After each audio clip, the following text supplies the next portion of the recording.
Claire Foy is a defender of damsels in distress in The Girl in the Spider's Web, and D-Day leads to the dawn of the dead in Overlord. Michael Cook is here this morning with our look at what set the movies. Let's talk about The Girl in the Spider's Web first. Okay. As you mentioned, it stars Claire Foy and the iconic character of Lisbeth Salander.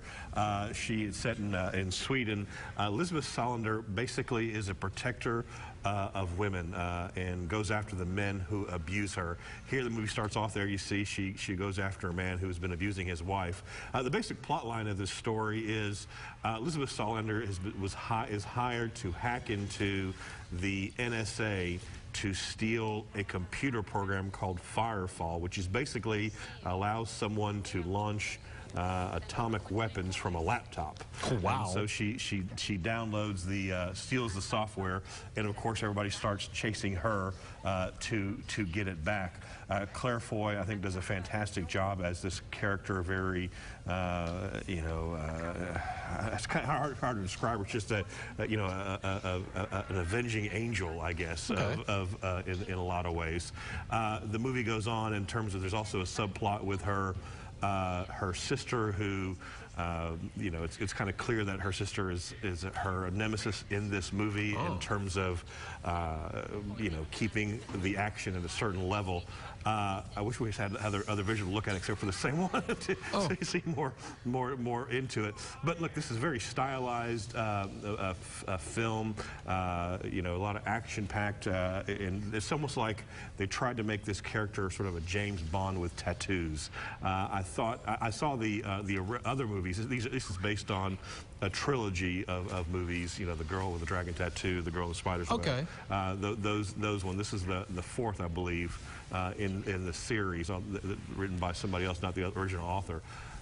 Look, an enjoyable action flick. It had some character flaws in terms of there wasn't much development for the main character. It was kind of hard to follow a little times. I still enjoyed it. I gave it a 7 out of 10.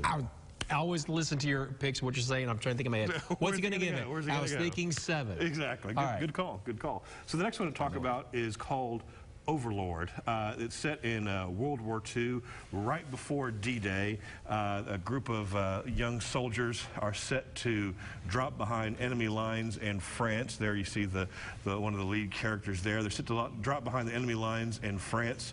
Their mission is to take out a radio tower that's in a church in a small town in that country because it's jamming up the Allies' airplanes. And so they have to take out this tower so the planes can land, start the bombing raid and start the invasion of France.